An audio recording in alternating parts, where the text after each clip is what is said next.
Rallying, be it at World Championship or British Championship level, is the ultimate test of the resilience of car and driver.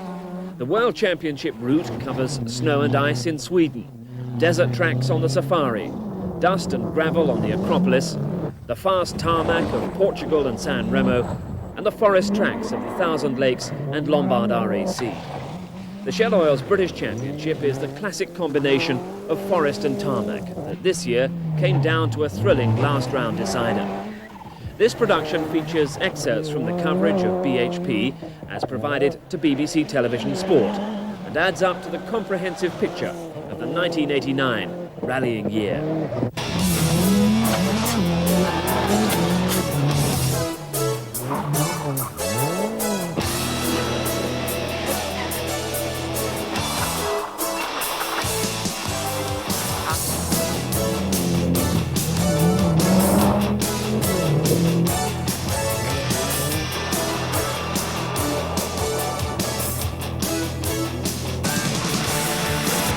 Not much had changed for the opening round. There was Yorkshire mud, snow, ice. Last year's winner Pentti Jurikala going for victory again, but this time in the showroom class in his Group N Mitsubishi. Jimmy McRae here was once again contesting the top honours in the Ford RS Cosworth. McRae 5 times Open champion, but he'd have Ford opposition from Brooks and Lovell and strong opposition from Toyota. The stage is comparatively firm and fast, and McRae was quick until a mistake viewed from inside the pursuing Vauxhall Astra of Malcolm Wilson. Somebody else. Easy right long, continue. Pass left. We just slid off and it was a left and a right. It was very muddy and very sleet. About 2 inches of mud. The car just understeered into the grass verge and we couldn't get the thing back on. We had to get some spectators to give us a push back on. So we lost about a minute and a half. McRae slips back. Vauxhall were once again spearheading the front-wheel drive contest. Louise Aitken-Walker and Malcolm Wilson here, making up somewhat for the early exit of Vauxhall's new Group A Nova GTE. Wilson and Ian Grindrod here on the Harewood stage. Straight for about 100, pass left, then 50, open hairpin right.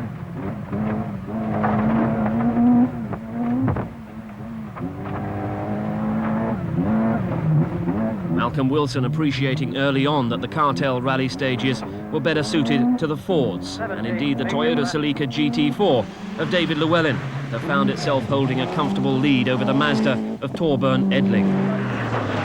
Sophisticated engineering on board the Toyota, and it's taken a while to make it reliable in rallying conditions, but Llewellyn seemed on course for a drama-free success.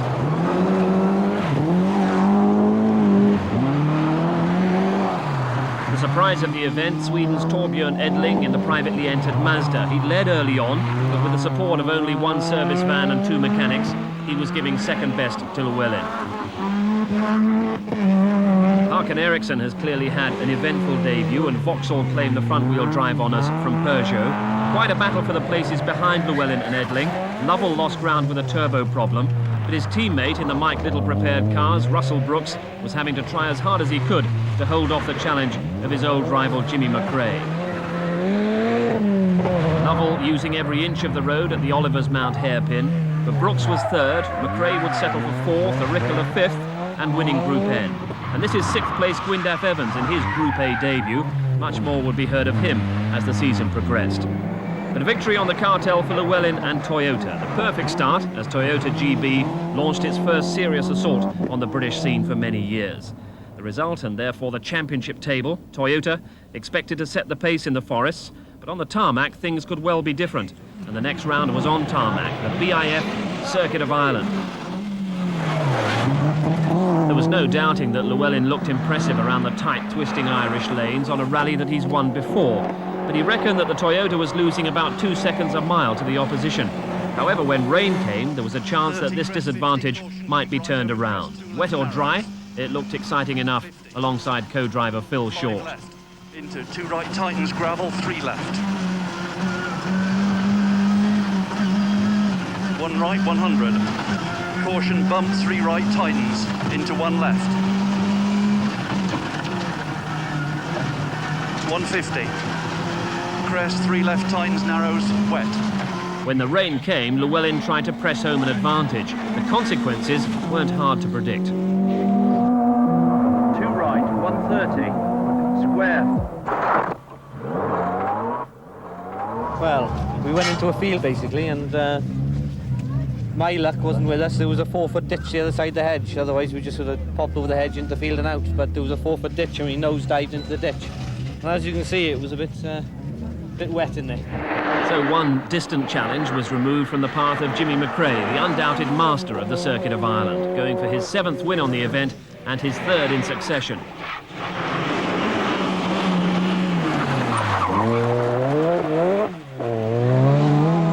What a glorious sight indeed. Things a little more ragged in the up to 2 litre category. A rare mistake here from Malcolm Wilson.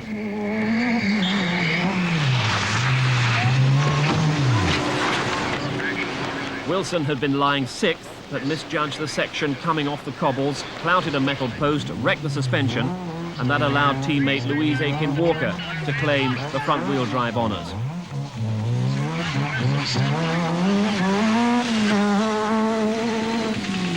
Up front, a charging performance from Russell Brooks was making life very uncomfortable for Jimmy McRae. Indeed, Brooks was into the lead, and it was McRae who had to do the chasing.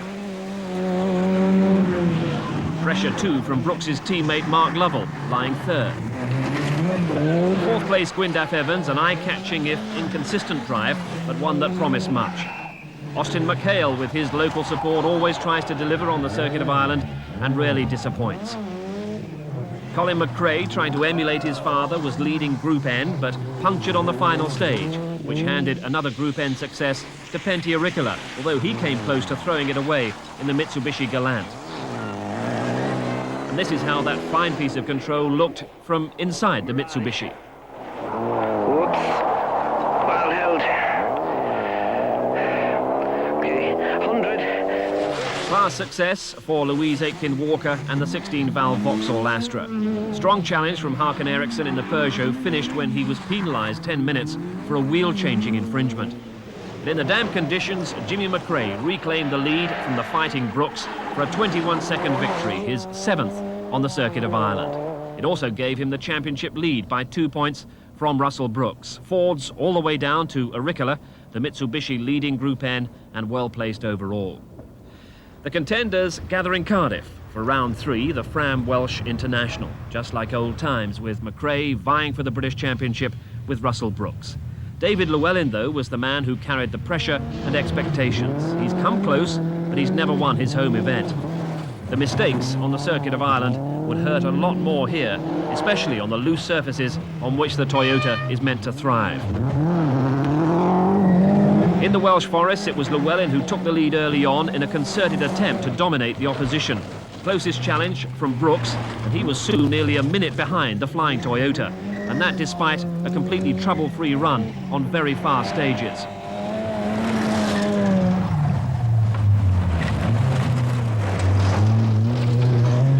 In 3rd place, Jimmy McRae gave chase, but he was nearly 2 minutes behind Llewellyn.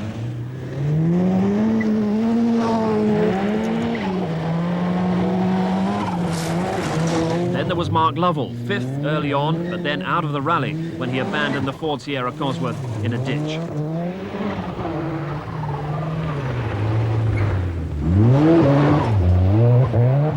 Gwyndaf Evans was giving another eye-catching performance. At this point he's up to 4th, the Welsh school bus driver also on home ground. But perhaps the most impressive behind Llewellyn was Auricula. 4-wheel drive, 4-wheel steering, showroom Mitsubishi, and in the top 6. And Pentti composed behind the wheel. Less composed, his Group N rival Colin McRae, who wrote his car off in an overnight accident. There was a debut for Skoda's new challenger, the front-wheel drive favourite, John Haugland at the wheel. But the Vauxhalls continue to be the class of the front-wheel drive field. Malcolm Wilson once again successful in the 2-litre class. Håkan Eriksson challenged in vain for Peugeot, but they were successful in the other classes via Chris Birkbeck and Simon Davison. But this was the victory that the home crowd wanted. David Llewellyn storming home for the first home victory on the Welsh International since 1966. Been in the position twice before where I've led the rally with 4 or 5 stages to go by 30 seconds, so they were very hard work, because always in the back of my mind was perhaps just falling off the edge like it happened before. So you know, it was really nice to get get through those stages and get to the end. Llewellyn's second victory of the season, but it only brings him to 5th in the championship. McRae and Brooks tied for the lead after finishing 2nd and 3rd respectively on the Welsh. Round 4 stayed in the Forest for the Scottish Rally. Jimmy McRae was keen to prevent a Toyota clean sweep of the British Forest events. But this is only the 2nd stage. We're riding with a Ricola, and there's McRae's co-driver Rob Arthur waving us past a burning Ford. Cause of the fire, a mystery. I don't know, well, a fire, obviously, under-bonnet fire. Towards the end of this last stage along straight, it just started smoking from under the bonnet. We tried to get it to the end, but the fumes and the flames started coming through the tunnel in the gearbox, so it was time to get out. And time for Llewellyn to get to work via the Knockhill race circuit and the forests that follow. Llewellyn lagging behind the early leaders, Lovell and Brooks, but anxious to make progress on the forest terrain that so suits the Toyota. Long 4 right opens. 30 absolute right over crest and open right 100 narrows. Caution square 5 right. And as the rally moves north, Llewellyn leads with 7 stages gone. The Fords had shown their style on the brief tarmac sections at the start of the rally, quite some style from Mark Lovell. Lovell conceded that he was always going to lose time to four-wheel drive opposition in the Forest. But he was enjoying the contest with his teammate Russell Brooks. And indeed Gwyndaf Evans here. The order was Brooks, Lovell, Evans, 3rd, 4th, 5th, behind Llewellyn and the Lancia of Sebastian Lindholm. Brooks would then lose time with a puncture, but he was turning in the kind of consistent point-scoring performance that would make him a strong candidate for the title. Apart from that mistake on the Circuit of Ireland, they don't come more consistent than Malcolm Wilson, heading for another class win and another overall 5th position. Surprise in Group N, though, where Colin McRae attacked from the start and burnt off any possible challenge from the Mitsubishi of Auricola. Group N victory for McRae. Auricola's dominance in the showroom class is broken, but there's still little chance he'd be caught in the overall championship. Another determined performance from Hakan Eriksson in the Peugeot ensured that he at least split the Vauxhalls, taking 11th overall ahead of Louise Aitken-Walker. And this is the Lancia of Lindholm that stayed in touch with Llewellyn, then took the lead and then almost immediately crashed out of the event. That was the decisive incident that handed a 3rd victory to Llewellyn, 3 out of 3 for Toyota in the Forest. Llewellyn the winner from Mark Lovell and Gwyndaf Evans. And Russell Brooks had to settle for 4th after hitting problems on the very last stage. And that could well have a big bearing on the overall championship. But victory for Llewellyn on the Scottish, and as you can see, it's one that moved him into equal 2nd place with Gwyndaf Evans, only 8 points behind Brooks. But Brooks had the chance to build his lead on the 2 tarmac stages which were to come. The first of these was the British Midland Ulster Rally, round 5, and the Ford set out to demonstrate very early on that this was their kind of country. Opening stages, and Fords were in the first 5 positions. But on the damp roads, Russell Brooks here is 3rd, behind Lovell and McRae.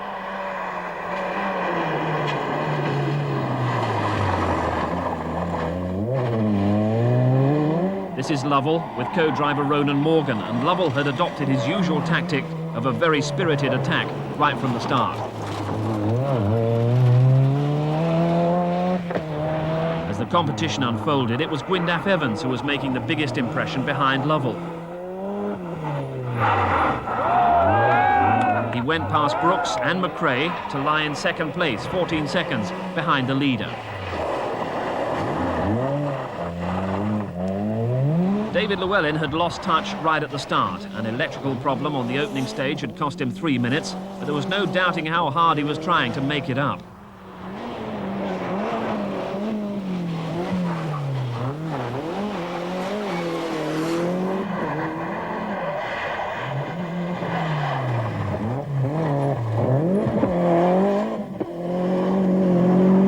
McRae, carrying a few dents and the number 1 of the defending Open champion, was having to battle hard. A puncture delay and other mechanical problems wouldn't prevent him carrying on, though, for a top 5 placing.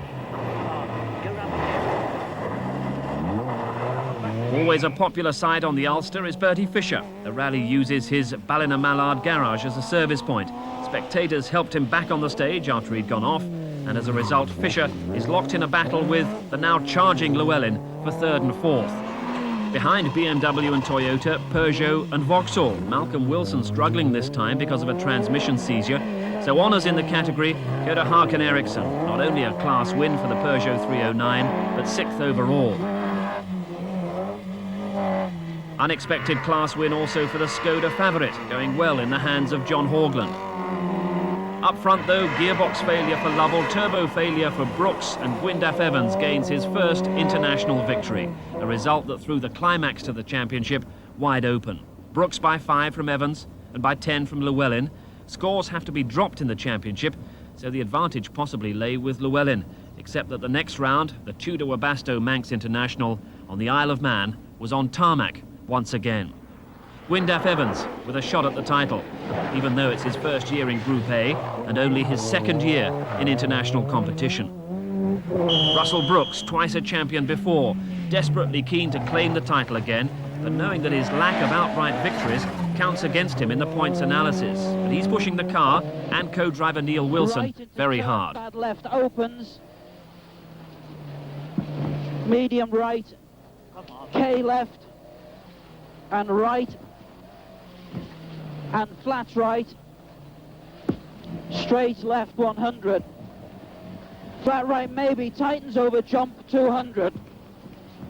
Easy left tightens over crest 50. Brooks giving it a lot, and he was the early leader, but teammate Mark Lovell was visibly trying harder.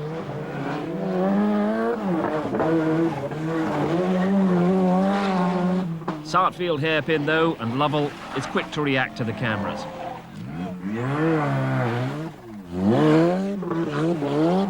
Jimmy McRae takes a little while to dial himself in, and while he does it, his son Colin takes 3rd place ahead of him.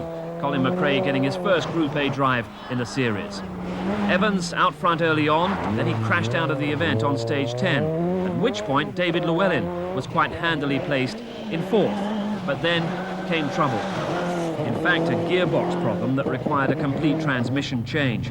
As the seconds ticked by, Llewellyn and co-driver Phil Shaw knew that not only were their prospects of Manx victory disappearing, but with 1 round remaining, their championship prospects as a whole were receding. So Evans out, Llewellyn out, and Colin McRae out. That bad landing breaks the differential and spells the end of a spirited Group A debut. Mixed event for Auricola, way down the order, but not low enough to miss being confirmed as Group N champion. But this combination were named stars of the rally, and deservedly so. Dave Metcalf and Nicky Grist in Vauxhall's little Nova GTE. Despite all the bigger, more powerful machinery around them, they came home 4th overall, ahead of Ford Cosworths and Audi Quattros. But while that was happening, Lovell had charged to the front with a splendidly aggressive drive, but his teammate Russell Brooks was the one with the championship chance. So, team orders. Lovell must let Brooks past, which he did with a flourish on the final bend of the final stage. Not the first time Lovell has been the victim of team orders on this event, and he vents his anger on the camera crew.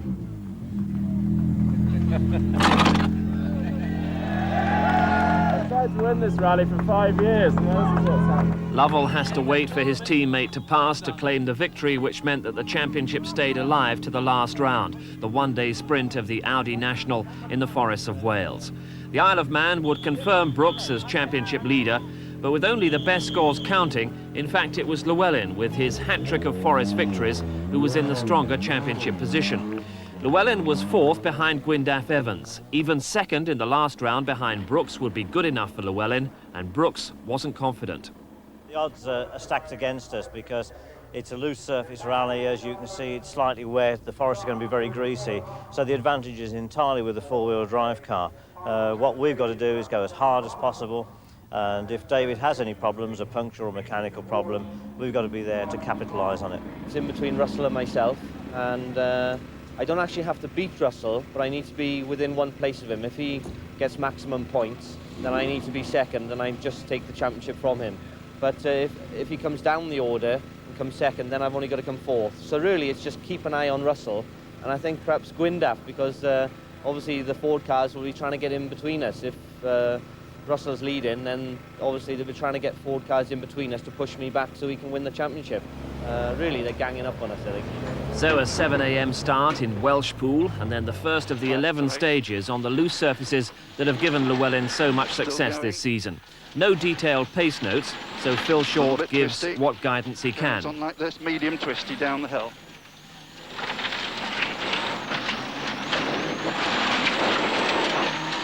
Still medium twisty. Tightens here. Wet and slippery, and Llewellyn takes the cautious approach. Not so Russell Brooks, who's as good as his word, and attacks from the outset. And he's an astonishing 8 seconds quicker than Llewellyn on the opening stage. Top-running Fords outnumber the Toyotas 8-2, the second Toyota being that of Graham Middleton. And being so close to the RAC, there are big international stars like former world champion Timo Salonen in the Mazda. For Jimmy McRae, strong opposition in the form of his son, Colin. That was one of the side issues. The main issue, Brooks against Llewellyn, and the odds were stacking higher and higher against this man Brooks. Not only the lack of four-wheel drive, so essential on forest surfaces, but the weather had closed in. Heavy rain, the stages ever more slippery. We're on board with Brooks, though, as he continues to mount a quite astonishing attack. Neil Wilson is the co-driver, and see how many times the Ford Sierra Cosworth seems to be sliding out of Brooks's control.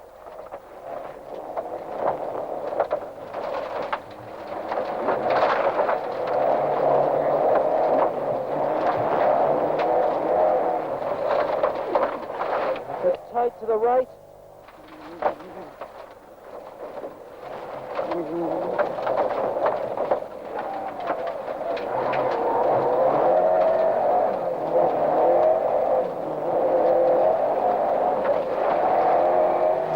This is the first time that the Shell Oil's British Championship has been decided by such a sprint event, and Brooks is no doubt thinking that if he can get in front, time might run out on those trying to catch him.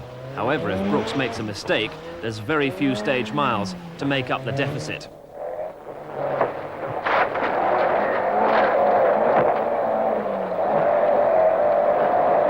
Going to be a very long left. There's lying water and everything. That was one point where Brooks, with his hand wrenched off the wheel, came close to losing the championship. At this pace, there'd be plenty more moments like that. Llewellyn, despite all his advantages of grip and traction, must have been amazed at the pace his rival was setting. But he lay second in front of Timo Salonen and wasn't going to be drawn into an ill-judged counter-attack.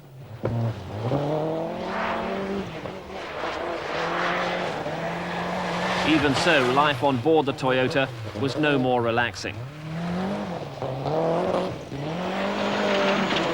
Continues fast, twisty, through the logs. Still the same, fast, twisty. When you get the arrows, it's a hairpin left a bit early. Comes up a bit sharply. Here we go on the inside.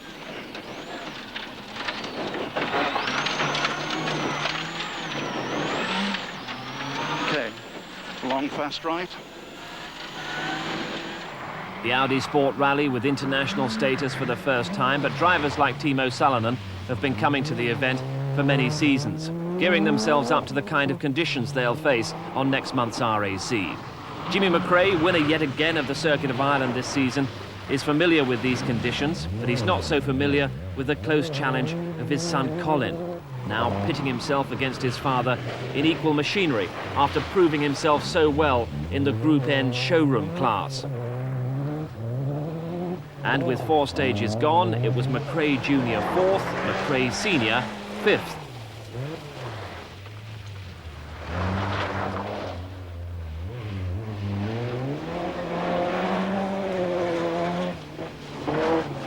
Family rivalry of a different kind existed between Brooks and his teammate here, Mark Lovell, so disappointed at being denied his deserved Manx victory.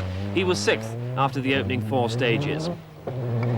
Home event this for Gwyndaf Evans, 3rd in the championship after his excellent win in the Ulster Rally, but he's made a disappointing start. One of the stars of the Manx had been Dave Metcalfe in the little Vauxhall Nova GTE, and Metcalfe was with the front runners up in the top 10 once again.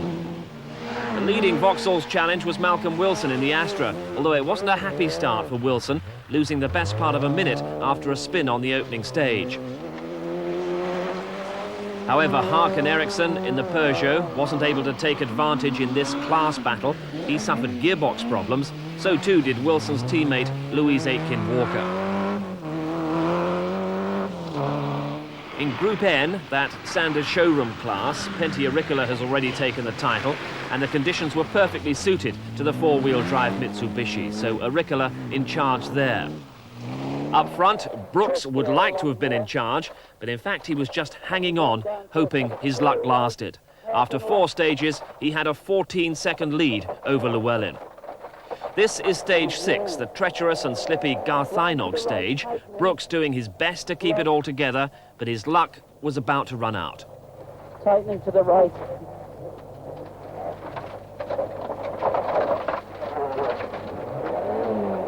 The car had come to rest with the rear wheels off the road. I'm pushing them through. And time was being lost in a big way.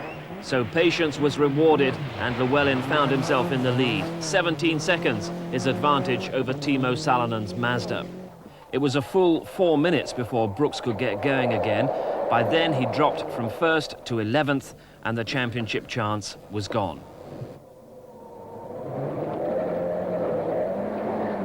A longer event and there might have been a chance to remount a challenge, but only 5 stages were left and that was no time for Brooks to make up the leeway.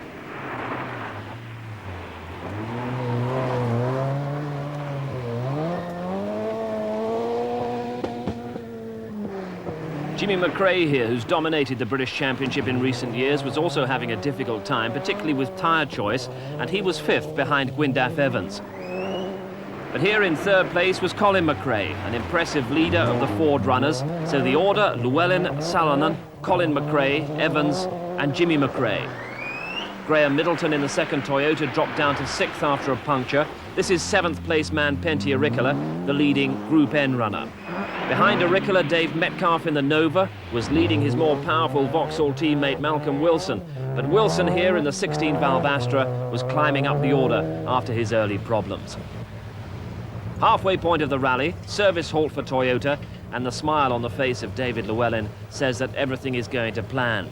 All Llewellyn had to do really was keep going, and the Toyota mechanics try to ensure there's no problem in that direction. But there's a moment for Llewellyn to reflect on the fortunate developments of the last stage.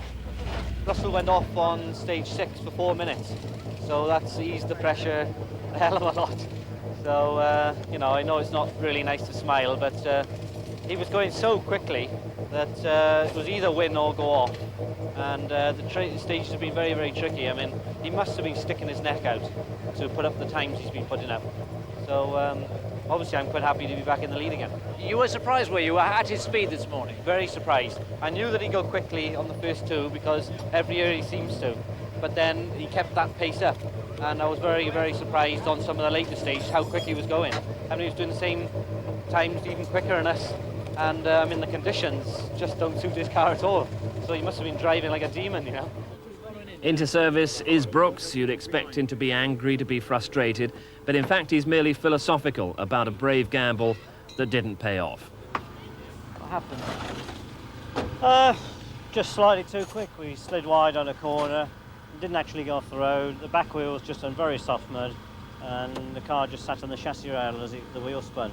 Eventually we got 1 spectator there, and that was enough to push us out, but we lost 4 minutes.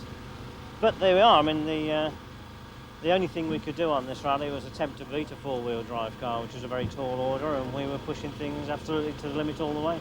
3, 2, 1, go. Well, that's not a tactic that Llewellyn had to use anymore, although there was still one challenge left to him. Coming into the final spectator stages in the town park at Telford, former world champion Timo Salonen had moved into a 2-second lead. Llewellyn was determined to get that back in order to preserve his record of winning all 4 Forest rounds. So he did need to mount an attack, but in similar fashion to Brooks, a mistake could cost him the championship.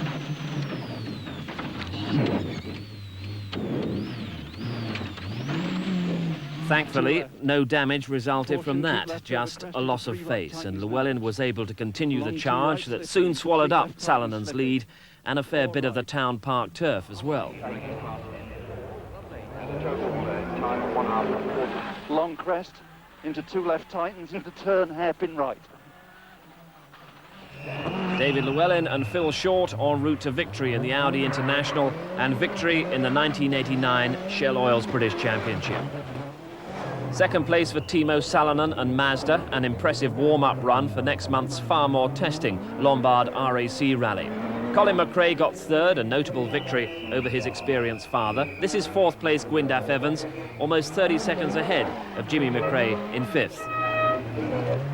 Sixth place and the second Toyota, that of the already crowned national rally champion Graham Middleton. Behind Middleton it was Pentti Ricola in seventh, and then came the brave but the luckless Russell Brooks in eighth. He was ahead of Malcolm Wilson in the Astra, and there was another excellent top 10 finish from Dave Metcalf in the Little Nova. But the winner and the champion, David Llewellyn with co-driver Phil Short. And this is the result that ensured that Wales, so often the hotbed of the sport, could at last celebrate a homegrown British champion. Well, I'm delighted, of course, to have won the Shell Oil's Open Rally Championship, and on this event, and to win this event just by a couple of seconds from Timo. And don't forget, you know, the Welsh. I mean, that's got to come into it. All in 1 year. I mean, it's great, and I'm absolutely delighted. Where do we go from here, David? Well, the RAC, of course. It's put me obviously in a very good frame of mind for the RAC, and without it being in a championship that I'm competing in, and we can go out there and have a go and try and fly the old flag up high amongst the top runners with a bit of luck. Final championship positions with just the drivers' best scores having been counted. The first four there have all claimed Open Championship wins this season, but it could well be that sixth place man Mark Lovell could be another to watch for the RAC.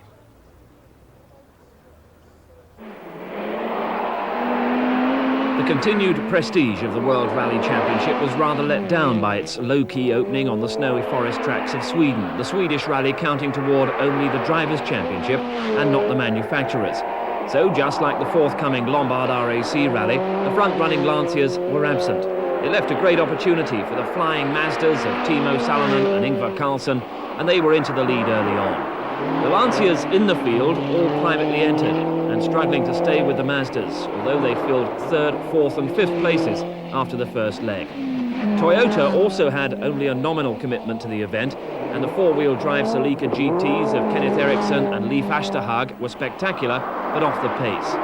Despite appearances, it was mainly ice and gravel on the stage surface. That didn't suit Blomqvist in the Audi, and the 5-times winner was just hanging on to the top 10. Britain's Colin McRae was getting World Championship experience in Blomqvist's 1988 Sierra Cosworth, and he was going well. Vauxhall had Astras for Malcolm Wilson as well as Bjorn Johansson and Håkan Eriksson. Wilson would finish 13th, Johansson and Eriksson 9th and 10th. But it wasn't going to be the expected Mazda 1-2. Timo Salonen ploughed off the road during the second leg, handing victory to Ingvar Carlsson. A second World Championship success for Mazda and the first for Carlsson. So Lancia, despite distancing themselves from the event, were able to claim second place through Per Eklund with his British co-driver Dave Whittack. Third, as conditions got progressively worse, Kenneth Eriksson in the Team Sweden Toyota. Running the rally in January was not a success. Packed snow, sheet ice, which gave no end of problems, some of which could be overcome. And indeed, Sig Olaf Wolfridsson recovered from this to finish 8th. A result which certainly wasn't the shape of the championship to come. Off that caption, but worthy of mention, young Colin McRae, who brought the Ford home in 15th. At Monte Carlo, the entry of the world champions Lancia. Everything that's exciting about the sport, but also everything that's bad about the sport. The car's fast, the crowd control appalling. The damage to Alex Fiorio's car here, testament to an incident that injured 2 spectators. The next day, in what was more of a freak accident, the unfortunate Fiorio went off again. 2 spectators were killed. For the time being, it had a sobering effect on the crowds, and they watched the Toyotas of Kankkunen and Valdegaard try to match the leading Lancias of Biasion and Oriol.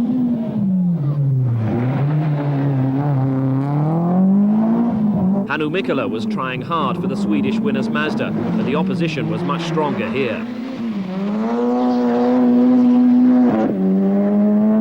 Sensation of the event, a man who starred on the Monte Carlo before, Ari Vatanen, bringing every ounce of power out of the Mitsubishi Galant and taking the car into a surprising third place.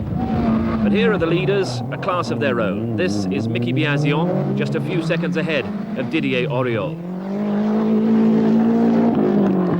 Auriol tried to keep in touch, but Biasion was piling on the pressure, and a few puncture problems saw Auriol slipping behind.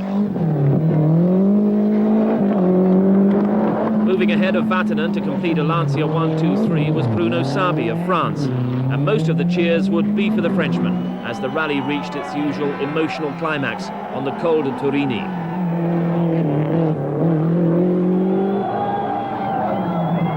However, Biasion stayed in command to complete a victory by almost 6 minutes over Didier Auriol, with Sabi taking third. A crash had put an end to Vatanen's spectacular drive, so it was Hannu Mikkola in third for Mazda, and fourth for Toyota was Juha Kankkunen. But the Works Lanciers had shown their power. A 1-2-3 success. Biasion now tied after 2 rounds with Ingvar Carlsson of Mazda. And Mazda had chosen to miss the next round, the Portuguese rally. Mind you, Portugal was billed as a showdown between Lancia and Toyota, a showdown that Lancia won in quite overwhelming fashion.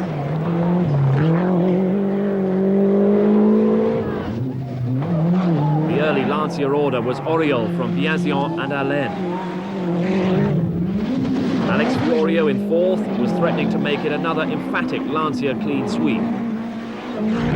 It hadn't all been gloom for Toyota. Carlos Sainz had led for the first 2 stages, only to be rapidly overhauled after a puncture. Juha Kankkunen went off the road and was unable to make up the 16 minutes lost. Bjorn Valdegaard went out with broken transmission. Sainz crashed out. The Toyotas could offer little resistance. There was only a distant challenge from the likes of Marc Duez in the BMW M3. Not liking the changeable conditions, Duez would finish 5th. Ahead of him, a somewhat neater drive from George Fischer in the Audi 200 Quattro would be rewarded with 4th. None of which could prevent another Lancia 1-2-3 for the second World Championship rally in succession. Victory once again to Mickey Biasion, who was showing the style that had given him the world title the previous season. Lancias were in the top 4 places at one point, 9 of them in the top 12. But that was spoiled when Didier Auriol here went out with a broken clutch.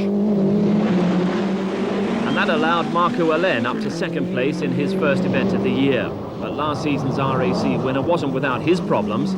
The driver's door here heavily dented after a collision with a tree, which nearly put him out. 3rd place in Portugal went to Alex Fiorio. 7 deltas in the top 10, Lancia claiming their 49th World Championship victory in overwhelming style. And Biasion's 2nd successive win gave him the clear leadership of the Drivers' Championship with 3 rounds gone. The Lancias were quick, but were they reliable? The next round would be sure to establish that. The Safari Rally on the rutted, muddy East African tracks. Starting and finishing in Nairobi, 4,500 kilometres, the cars taking on a more workmanlike appearance compared to the streamlined machines on the first 3 rounds. And there were 3 Delta Integrales for Biasion, Fiorio and Jorge Recalde. This is Fiorio on his East African debut, but the early leader was Recalde from Biasion. The challenge would come not from Toyota but from Nissan, always strong on the event, and the Kenyan Mike Kirkland would eventually claim 2nd.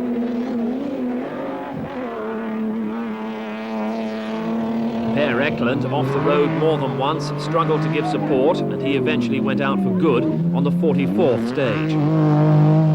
3 times winner Bjorn Valdegaard led the Toyota effort, eventually claiming 4th, and you can see the cautious approach that's required on what is acknowledged as the toughest event on the World Championship calendar. Ahead of him in 3rd, an excellent performance for Volkswagen by Stig Blomqvist. And Volkswagen had entered this event thinking they could win it, and they'd given everything they had. But instead, Lancia emerged from the dust as victors, and once again it was Mickey Biasion, the Italian, judging his drive to perfection, From 59 starters, there were only 13 finishers. Biasion certainly had his moments of doubt, with big mechanical problems over the last few stages, but he came home for his third successive victory and a 40-point lead over Carlsen and Blomqvist as the championship returned to Europe for round 5, the high-speed tarmac of Corsica. No Biasion in Corsica, but Lancia remained strong, even though conditions favoured the rear-wheel drive cars like the BMWs. Rain came eventually, and then the four-wheel drive Deltas were able to use all their power and performance. And the most impressive was last year's winner, Didier Auriol. He was driving for Ford in 1988, but now for Lancia, he was letting loose all his talent and aggression.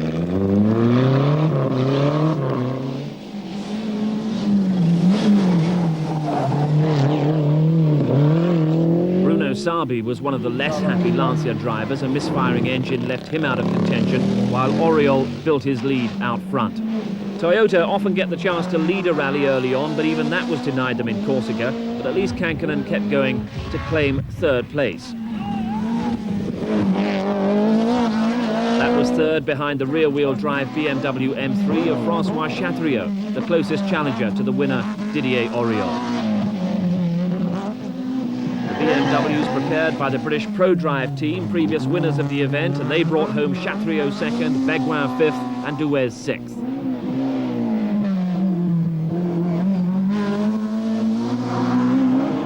But the weather certainly aided Lancia's four-wheel drive cause. Victory for Auriol on the streets of Ajaccio. And that was enough to move him into second place in the championship, 25 points behind Biasion, who'd returned to the fray for the next round. The historic surroundings of Athens, providing a title and a starting point for the Acropolis Rally. An event which would tell a great deal about the strength of Lancia and the challenge of Toyota. Biasion on the left for Lancia, Kenneth Eriksson for Toyota, whose other big hope was former world champion Juha Kankkunen. Big event also for Ari Vatanen and Mitsubishi. And Mitsubishi also for Jimmy McRae and Rob Arthur. So round 6 of the World Championship, Lancia may have looked unbeatable so far, but waiting in the wings they had the new 16-valve Integrale, and this event would tell them how urgently it was needed, how swiftly the opposition was closing the gap. And Toyota, via Kenneth Eriksson, took their customary early lead on the opening spectator stages, a lead that wouldn't last very long. Mitsubishi were fielding just about their biggest team, and after their showing on the Monte Carlo, were really beginning to make an impact on the World Championship scene. But the story was Lancia again. Didier Auriol had been out front and then dropped back after colliding with a rock on some of the roughest stages that the World Championship encounters. That enabled Mickey Biasion to hit the front once again to claim his 4th win on his 4th event of the season. Auriol fought back to second ahead of Fiorio in third. Once again, a Lancia 1-2-3. Kankkunen had made a fight of it, really battling Fiorio hard, but then he went out with suspension failure. So too did his well-placed teammate Carlos Sainz. Early leader Kenneth Eriksson went out on stage 12. All in all, a rally that Toyota would want to forget. But it was a very promising event for the Mitsubishi Galant. Vatanen, running in the top 3 for a while, was competitive with the Lancias. Oil loss forced him out on the 22nd stage, but Jimmy McRae kept going for an excellent 4th place in what was a one-off drive with the team. He lost a little time with suspension problems and the loss of turbo boost, but he got the car through to a very good finish. But Biasion stretches his lead to 30 points, and he looked uncatchable at the halfway point of the World Championship season. Entering the second half of the World Rally Championship season, one issue was decided. Lancia were once again champion manufacturers. They'd won every rally the Works team had entered. After 8 rounds, Mickey Biasion's dominant lead remained at 30 points, even though he hadn't competed in Argentina, a rally which was won by Michael Eriksson, once again for Lancia. And that brought the field to one of the most famous events on the World Championship calendar, the Thousand Lakes Rally in Finland, quite similar in character to the forthcoming Lombard RAC, always fast, always very closely fought. Among the manufacturers, it was Japan against Italy. Toyota, Mazda and Mitsubishi ranged against Lancia. And Mitsubishi had new cars and a new driver. Vatanen paired with the Argentina winner, Michael Eriksson. I'm very hopeful for this rally. I have a good feeling for the new Mitsubishi, and well, I can't tell you so much more. Its handle is very predictable because it's big and slightly heavy, but the good side of that is that it's very stable and doesn't make any nasty moves suddenly. I don't think it's fair to compare the cars. All I can say is I have a good feeling for the new car here now. Flies very well indeed and lands well too. The acrobatic qualities of a car have always been important to Vatanen, and he set about flinging the Mitsubishi around the forests of Finland, 500 kilometers of forest gravel stages. And both he and Eriksson were well placed early on to profit from any Lancia problems, and they soon had them. Definite problem for the Corsica winner Didier Auriol, limping through the stage with collapsed suspension. Problems for Mazda, who'd withdrawn from the championship in order to develop a quality machine fit to beat the best, but more work was needed. Mikkola was out after only 5 stages. Now, last year's Thousand Lakes developed into an epic battle between Alain and Kankkunen, and as this year's event settled down, the same pattern emerged. Kankkunen ahead over the swooping, dangerous jumps that so typify the event. But Alain was charging, and he's closed to within 5 seconds. Perhaps the Finn's greatest hero is Vatanen, and he was still in touch in 3rd. But another Toyota was right behind, Carlos Sainz in 4th, in what was building up to be the best contest of the championship. And Sainz's Celica showed the heat of the battle. Poised to play what would turn out to be the most important role, Michael Eriksson in 5th, because ahead of him, all was about to fall apart. Kankkunen would be out of the lead when his Toyota caught fire. Marco Alain's bid for victory ended with a blown head gasket. That left Vatanen briefly in the lead, but he went out with a broken crankshaft pulley. So Carlos Sainz disputed the lead with Michael Eriksson. Toyota versus Mitsubishi, and for a while that assumed the same quality as the earlier battle between Kankkunen and Alain. So often the Thousand Lakes is the preserve of the Finnish drivers. To see a Swede contesting the lead with a Spaniard was a rare thing.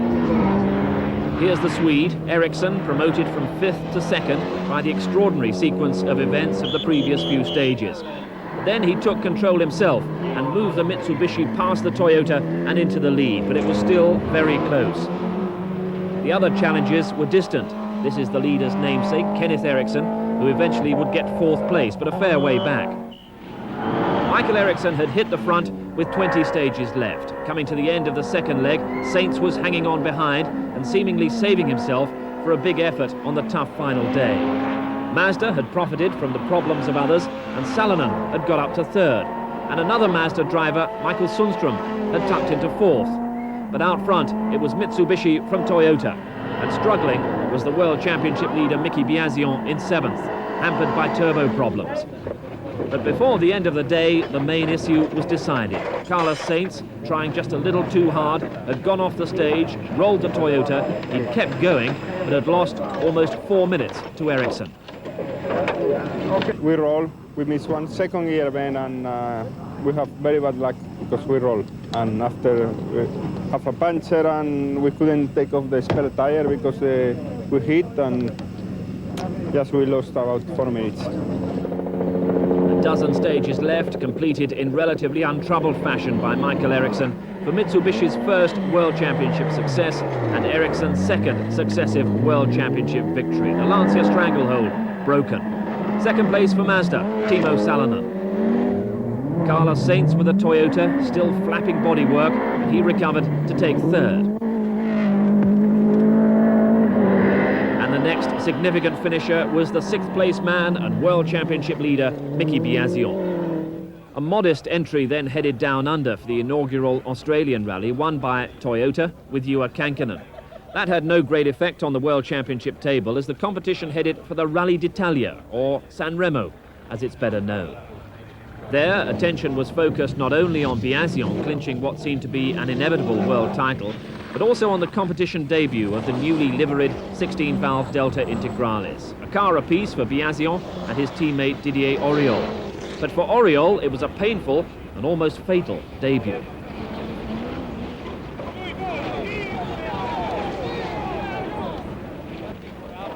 That accident came on the 5th stage. Oriol was leading and had lost control at nearly 130 miles an hour. Thankfully, both he and co-driver Bernard Ocelli were unhurt. Analysis of what happened afterwards seemed to lay blame on the rear suspension, launching the car back into the air after a high-speed jump.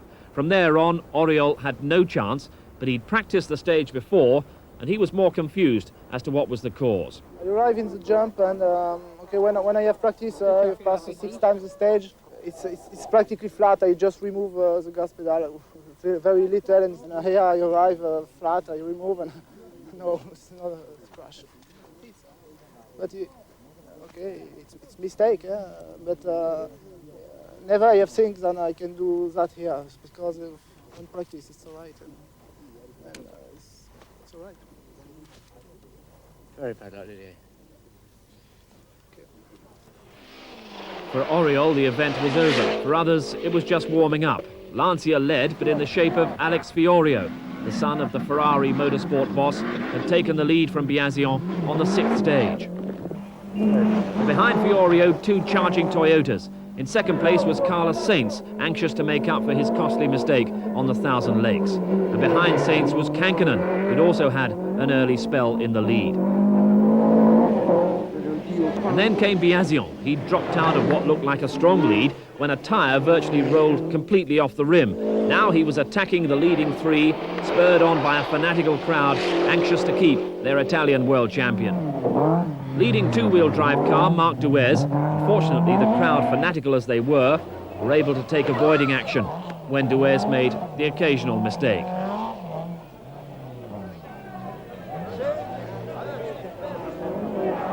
Alex Fiorio, second so often in World Championship rallies, looks comfortable out in front. Behind him, Kankkunen's challenge disappeared when a drive shaft broke, but Sainz was still looking strong. And as the sun came out, conditions started to favour the Toyotas, but Fiorio kept going as hard as he dared. 20 stages gone and Sainz took the lead, but Biasion was mounting another perfectly timed charge. He started the final day well over 2 minutes behind Sainz, but took time off the Spaniard on virtually every stage. Behind him, another charging drive from the Lancia recruit Dario Cerato. He was moving up into 4th place, sweeping past the troubled Kankkunen. Ahead of him, Biasion had now gone into the lead with 3 stages left. This was Italian drivers and Italian cars giving their best on their home ground.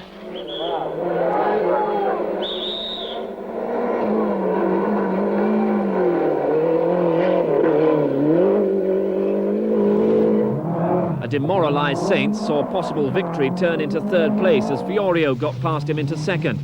And Kankkunen, with a catalogue of problems, was hanging on to 4th.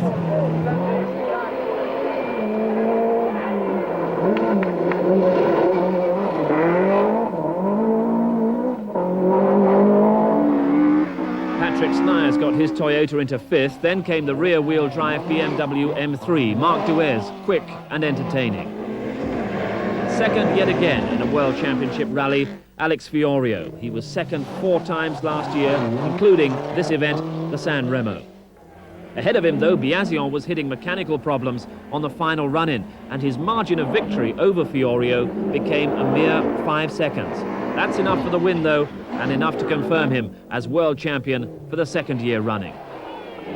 So the Italian Biasion 41 points ahead of Fiorio after 11 rounds, an unbeatable lead, but the championship isn't over.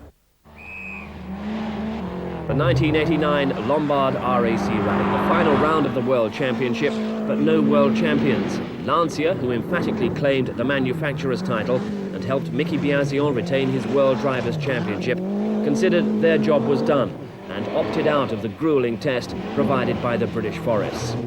But world-class manufacturers and drivers of proven class remained, and they would be introduced to crowds of over 100,000 in Sunday's spectator stages. Lancia's absence certainly seemed to leave the way clear for Japanese success, with Toyota having the strongest chance. British champion David Llewellyn was the big British hope. Sweden's Kenneth Eriksson and Spain's Carlos Sainz were drivers of great ability. But there were few people betting against Juha Kankkunen, the former world champion and a proven winner on the Lombard RAC. Kankkunen had won the event in 1987, then driving for Lancia. But this season, in the Toyota Celica GT4, he's been limited to one victory on the Australian Rally. But on the stately homes and the race circuits of the opening day of the RAC, a Toyota was the car to have, and Kankkunen was right on the pace.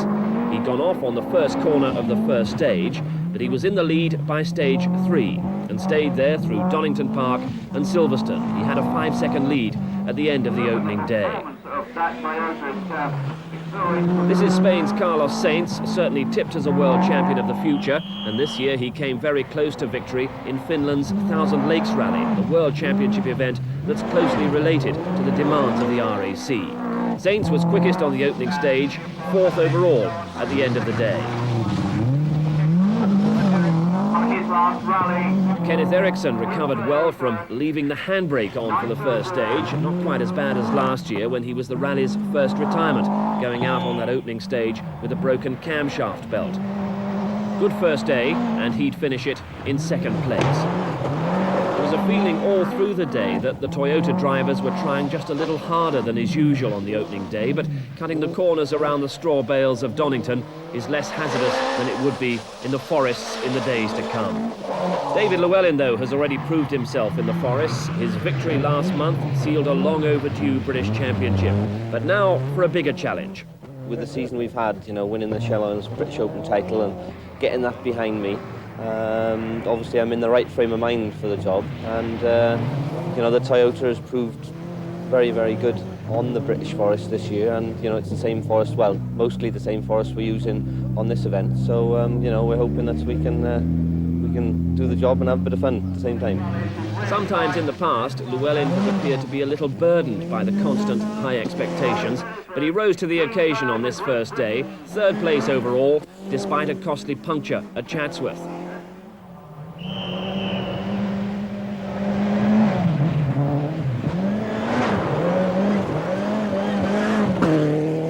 And just look at this for confident car control around the twisting layout at Silverstone.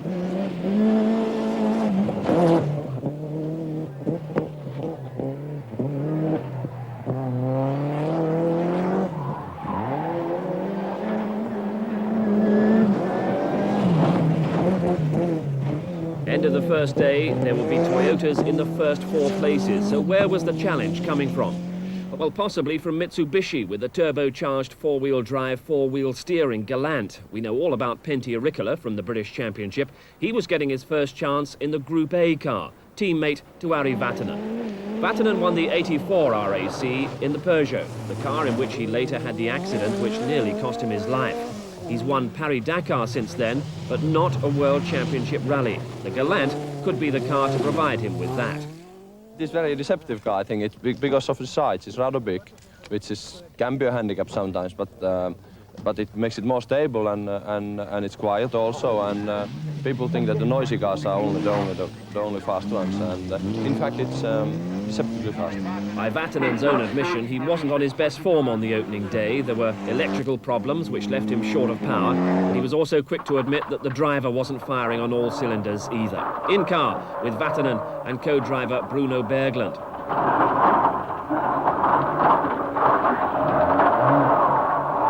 Slippery hairpin left, 100, left and hairpin right. The mist was no more than an irritation on the first day. Within 24 hours, though, it would be a bigger problem.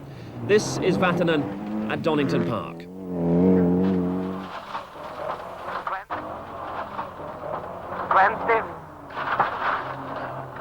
Okay, right, maybe. And double caution left of a brow. Into narrow. 8. End of the opening stages, Vatanen was no better than 8th, ragged but entertaining. Pentti Ricola had been given his one-off Group A drive by Mitsubishi as acknowledgement of his fine performance in gaining the Group N title for the manufacturer on the British Championship. He declared himself genuinely excited by the greater power and performance. He's an experienced driver, but with little World Championship involvement outside this event in recent years. He finished 4th in a privately entered Lancia last year, And if he can get to grips with the Galant, he could be a genuine contender. But Auricola would be 5th at the end of the day.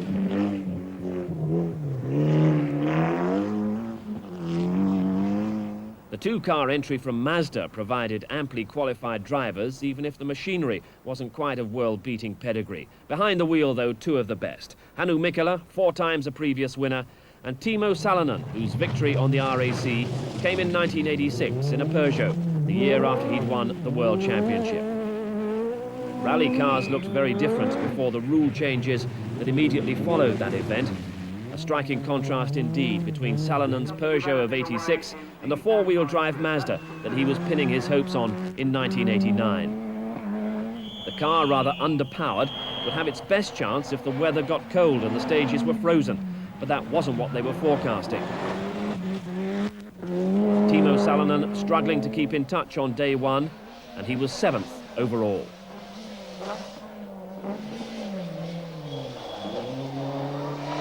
Salonen's Mazda teammate, Hannu Mikkola, the last of his 4 RAC victories was in the Audi Quattro in 1982. No one has bettered his record on the event. And one thing in Mikkola's favour for the RAC, he was reunited with his longtime co-driver Arne Hertz, the man who'd sat alongside him through all his successes on the event. It looked a stiff task for Mikkola, but remember last year when he was leading into the final morning only to make a mistake when blinded by the sun and he went out of the event. Mikkola, definitely a man who could get into a winning position. At end of day 1, he was 10th.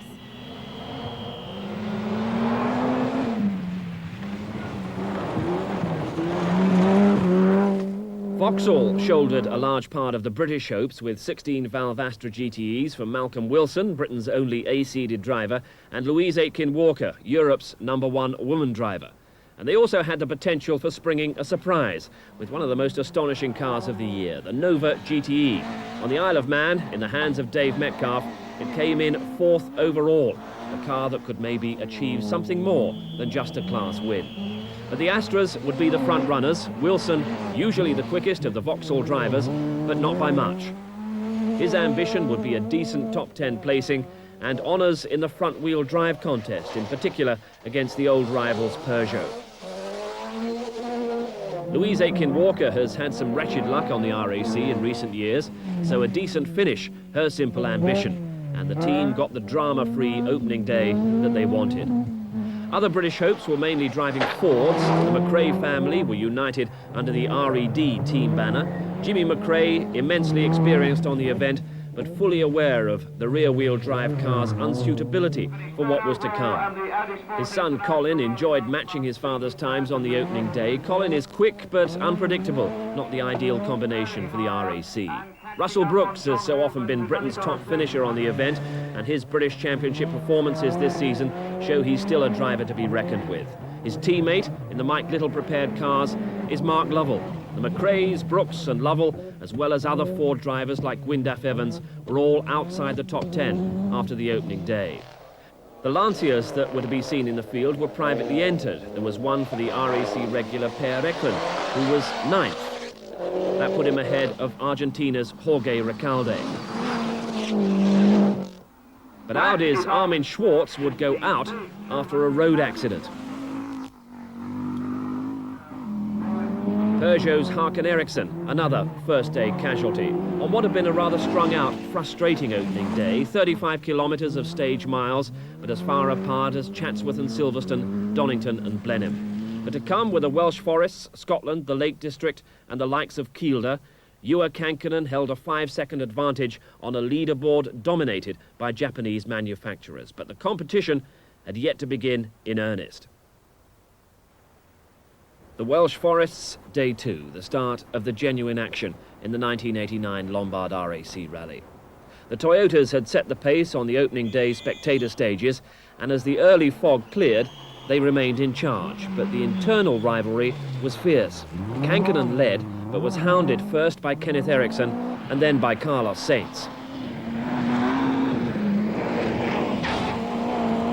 This is Sainz. Early in the day, he watched Kankkunen and Eriksson swap the top spot. Toward the end of the day, he'd be out front, getting overhauled by Kankkunen. It was quite a battle, and Toyota, so desperate for World Championship success, were already considering the possibility of team orders. But they wouldn't get too confident. Problems for David Llewellyn would remind them how fragile such domination can be. Fifth stage of the day, and Llewellyn, the strongest British hope for years, suffered turbo failure and dropped to 77th place. Effectively, his challenge was over. But those were problems for Toyota GB. Toyota Europe were going strong. Kenneth Eriksson surprised a lot of people with his pace. He certainly surprised Kankkunen early on. Mitsubishi continued to offer the strongest challenge to Toyota, but the surprise there was that it was a Rickola as much as Vatanen putting the pressure on, most of the time at least. Two fastest times for Penty during the day, and he would finish it fourth behind Kankkunen, Sainz and Eriksson. After a lackluster first day, Ari Vatanen was finding his rhythm. 4 fastest stage times during the course of this second day. This was more the style of the 1984 Lombard RAC winner. Vatanen going well, but the day had started badly, with a loose nut finding its way into the turbo system of the Mitsubishi. The unit failed, and Vatanen struggled for 3 long stages. But now he was making up for it, and would finish the day well placed in 5th.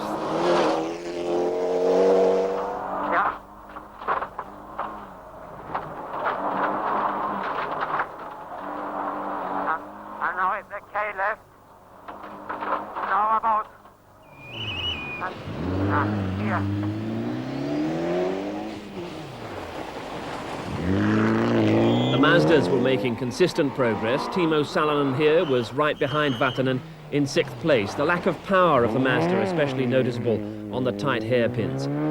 Both Timo and Hannu Mikkola were using their cars from the Thousand Lakes Rally, but by the end of the day, they'd be looking rather different. The adaptations were due to be made to Mikkola's car, looking good up until the 12th stage. And that's where he missed a gear, put the car on its roof, and came out looking like this. In all, Mikkola and Hertz, the most successful combination in RAC rally history, lost a total of 1.5 minutes and dropped down the order to 15th. The privately entered Lancias filled the 2 places behind Salonen. In 7th was Michael Sundström, and in 8th, Sebastian Lindholm. Then came the Mazda of Ingvar Carlsson and the Lancia of Per Eklund. For a while, Russell Brooks had been the leading British runner, but by the end of the day, that position was taken by 11th placed Malcolm Wilson in a front-wheel drive Astra, underlining the fact that this wasn't a Ford Cosworth event.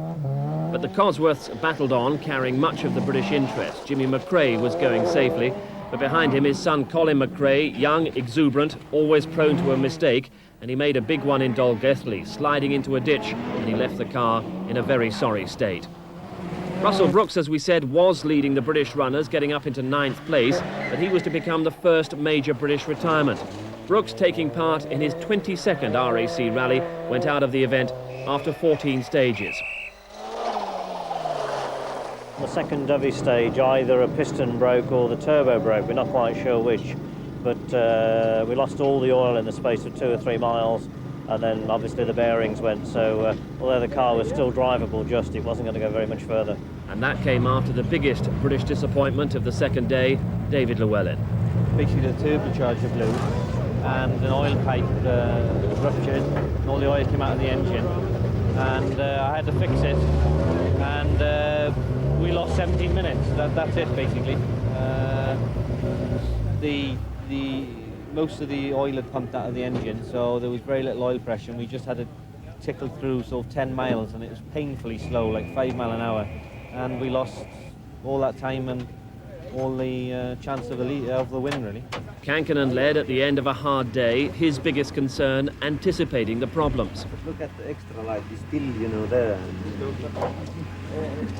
Day 3 to Carlisle via the faster stages of the Lake District. Crowds continuing to find even the deepest recesses of the forest. And on day 3, they were joined by the old touring car rivals, Frank Sittner and James Weaver, acquainting themselves with this non-contact motorsport. But for Kankkunen, it would be a tough day. He'd suffer a loss of brakes and an alternator problem and would come under increasing pressure from his charging teammate Carlos Sainz.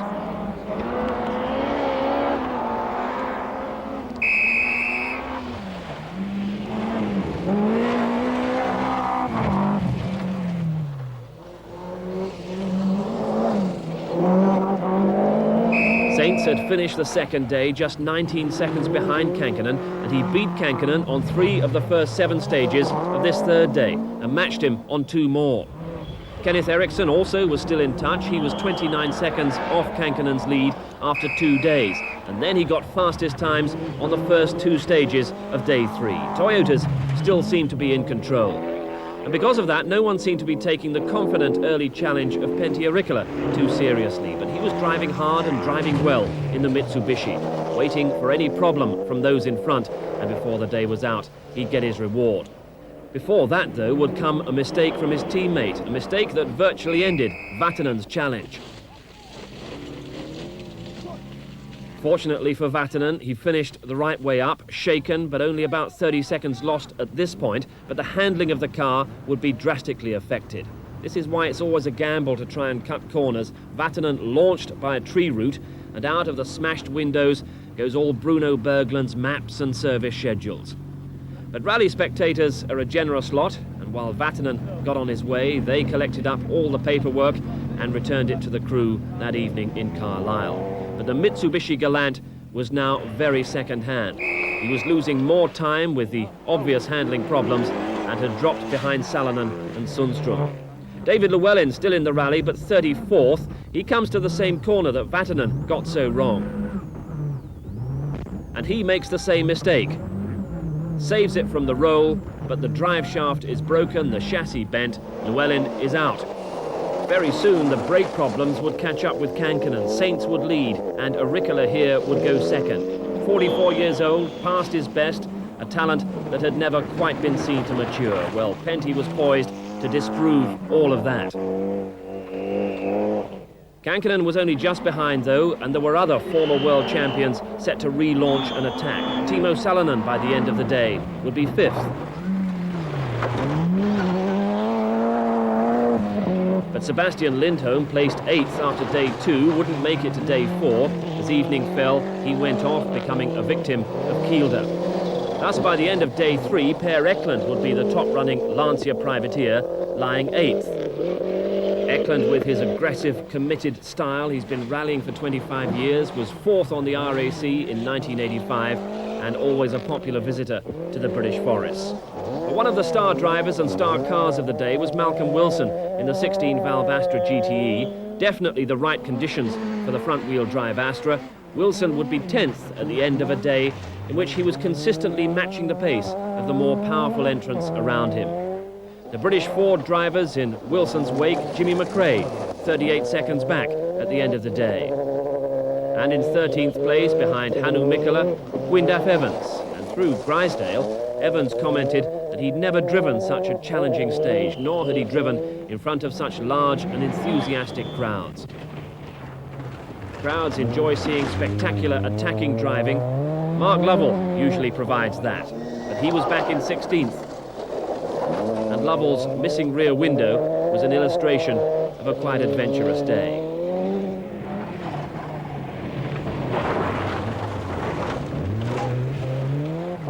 Colin McRae's Ford also bore the scars, but at the end of the day, he would be out. On the 32nd stage, he would collide with Franco Cunico's pristine Ford, which broke down on the stage. McRae collided with it.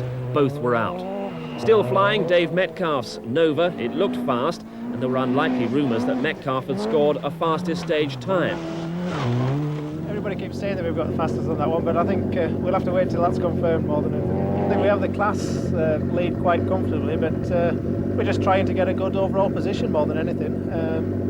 So we're just going hard all the time, just to keep everybody who's behind us, who's trying to make advances on the little Nova behind. The day would merge into the night in Kielder Forest, where Toyota's confidence was shaken by the loss of Kankkunen's lead and the growing pressure of Riikola on Sainz. It was clear that a Japanese manufacturer was going to win the Lombard RAC for the first time, but it wasn't clear where this valuable prize was going to go, Mitsubishi or Toyota.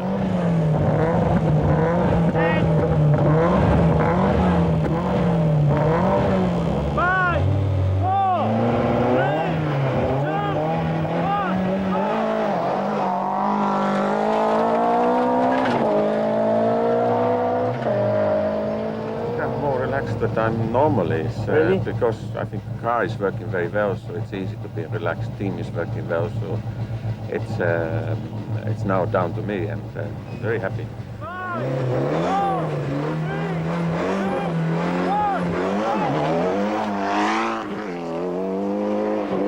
Those were the front runners, but the battered Vatanen couldn't expect any sympathy from an old rival like Timo Salonen. Ask what happened. How car is so bad looking? It's like your car normally, Timo. No, I never see so bad car. I just got the corner, Timo. I should not cut the corners. I learned it from you. And there was a tree stump in the grass, and that's it. I think so. Back to driving school, I think so. Seriously, Harry, what happened this morning? No, exactly. I just got the corner on the first Chrysler. Not much, but there was a tree stump in the grass, and it just launched it over immediately. Front wheel was bent, but that's all.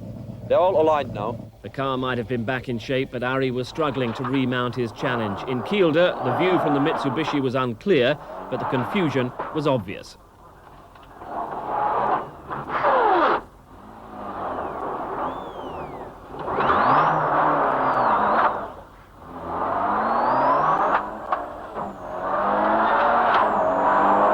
Vatanen back in 7th place, but his teammate had split the Toyotas with 2 days left. Ricola 30 seconds ahead of Kankkunen, a minute 36 behind the leader, Carlos Sainz. And the pressure on Sainz for the 10 stages of the 4th day. More action in Scotland, more action in Kielder. He'd never been in such a position before, he'd never won a World Championship rally, and behind, Ricola was getting faster and faster. In fact, Ricola was fastest on 9 of the day's 10 stages. An astonishing performance that cut Sainz's lead to just 31 seconds. Toyota had hoped that behind him Kankkunen could put on the pressure, but he went off as soon as he tried to attack. So when the day finished, Sainz was still ahead, but Toyota spirits were gloomy. They couldn't see a way of fending off the charging Ricola, and Sainz certainly wasn't wearing the expression of a man poised for a famous victory. By contrast, the rally art mechanics around the Mitsubishi were buzzing, and their man was confident for the final day. It shouldn't be any problem tomorrow unless Toyota finds something special. Our car is working very well, and I know some of the Yorkshire stages quite well, and I don't think Carlos knows them so well, so it should be okay. So the last act in the Yorkshire forests. Sainz desperately defending his 31-second lead, and Toyota had drafted in Phil Short, David Llewellyn's co-driver, to help with maps and try and give Sainz every chance on this decisive day. But Ricola maintained the attack, and the gap was down to 22 seconds. A battle to the end in front of huge crowds, considering that many of these forest spectators have to walk 2 or 3 miles from the nearest car parking. And they witnessed a heartbreaking finale for Sainz, a triumphant one for Ricola. 2 stages left, and Sainz would be in tears after a drive shaft failure left him limping out of the stage. Ironically, it was a new drive shaft fitted earlier in the day as a precaution against failure. So the first victory on a World Championship rally wasn't going to go to the young charger from Spain, but the workmanlike Finn from Henley. Pentti Ricola calm and controlled, knowing victory was his. Another casualty of these closing stages would be Per Eklund, out from 8th place after gearbox failure in the Lancia Delta.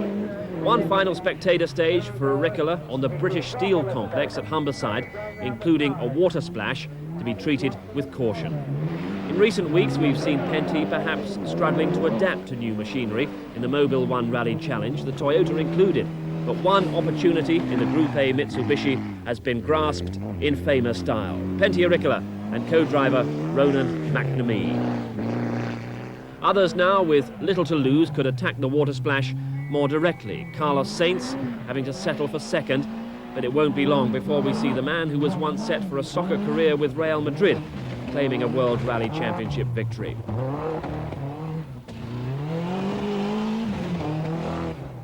Juha Kankkunen barely lifting off, not sparing the spectators at the water splash, but 3rd place for the man who seemed to have the rally in his grasp in the first 2 days. And 4th place here for Kenneth Eriksson.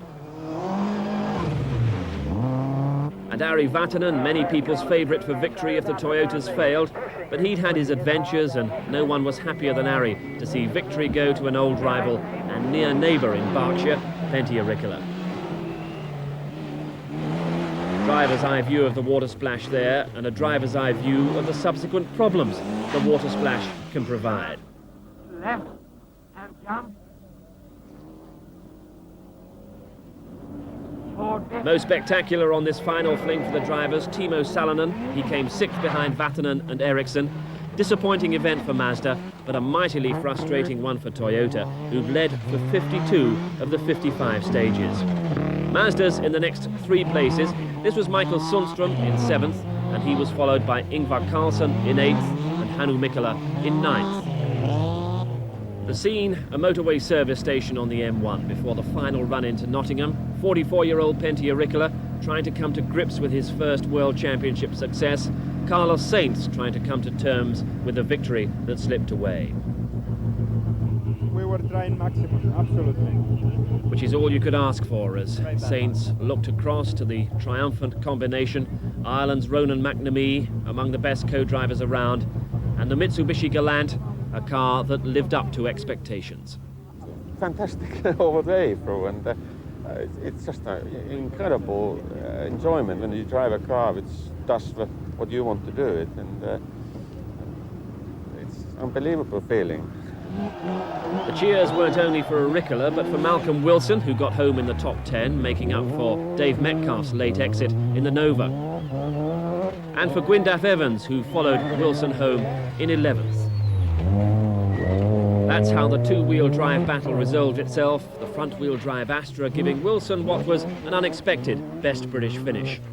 I didn't think before the start that it would have been possible to actually be the first two-wheel drive car, but I think as per usual, the whole team and the Astras just performed impeccably, just like it has done on the previous World Championship events this year. We haven't had any problems at all with the car. The whole thing has just run perfectly for us. Perfect for Pentti as well. As he drove up the winner's ramp, he triggered a switch which turned on the Nottingham Christmas lights and sparked new life into a career that most people thought was coming to an end. Pentti Ricola and Ronan McNamee, winners of the '89 Lombard RAC Rally.